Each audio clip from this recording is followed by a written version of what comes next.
What if everything you know or think you know is contrived, scripted, designed to keep you playing along and you're unaware? How would you know? Truman Burbank had no idea he'd lived his entire life as the star of the TV phenomenon that shared his name, The Truman Show. As the first baby ever adopted by a corporation, Truman's world included fake parents, a manufactured childhood, and a marriage to an actress who only pretended to be his wife.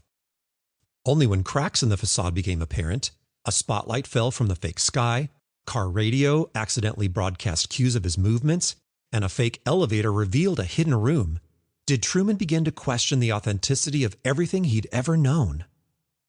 Back in our real world, the whole planet is being turned into a reality show, and the directors keep the cast members of the world on script through the devices we carry in our pockets and the screens on every wall. The scenario played out in the movie is all too real today. Most people are like Truman before things start falling apart, unaware of what's happening. They play their appointed roles, cued by desire manufacturing technologies that lead them to often unfortunate destinations. And eventually, the facade begins to show for what it is through the havoc it creates: broken relationships, addictions, and the sense of missing the lives we were made to live. If someone swerves on the interstate in front of you, what's your first thought? Soon, I felt habitually compelled to check the device for something, anything new. Before I realized it, I was reading email from my bed as my first half-dazed action of the day, and I ended every night falling asleep on Twitter. I also saw family, friends, coworkers, neighbors, and strangers all captivated by their new handheld companions. It started feeling like we'd been infected by a dangerous virus of epidemic proportions. If I couldn't sit still for 5 minutes without looking for something new on this device, then what was happening to my ability to have a coherent, original thought? If the content of nearly every spare moment was prioritized by this device's agenda, where was I being led? And if my entire family was becoming absorbed with devices instead of talking or reading or moving, what would happen to our most important relationships? What if our very ability to think clearly and therefore to be ourselves was at stake?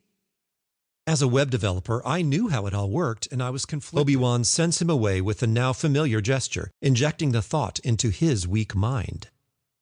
You want to go home and rethink your life. With immediate obedience, the now former death stick pusher turns to leave. I want to go home and rethink my life. What if our desires are being shaped as easily as Mr. Sleazebag knows? With Jedi-like hand gestures across our screens, what we want to do is being directed by a force that compels us to do its will, often without our knowledge. And just as someone manipulated by the force is unprepared for its powerful influence, so also our naivety about the power of our screens leaves us dangerously vulnerable. But not you, right? You're not weak-minded, right? I used to think I was above deception. I always tell people that as long as you are breathing, there is hope. God is always waiting, calling people to himself, asking them to turn to him and receive the gift of his love and grace.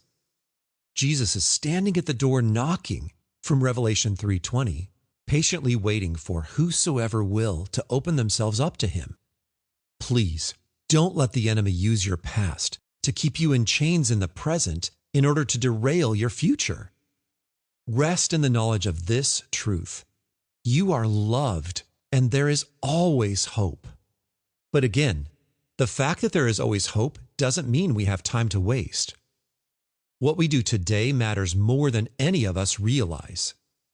It's time to cultivate a vision so important and motivating that we are willing to change, go a different direction, and overcome whatever we must so we don't miss out on what is truly important, what really matters, what in fact we've been created to do. Here's the amazing thing. Once you have a clear picture of your positive future, God can use your vision to carry you through any difficulty.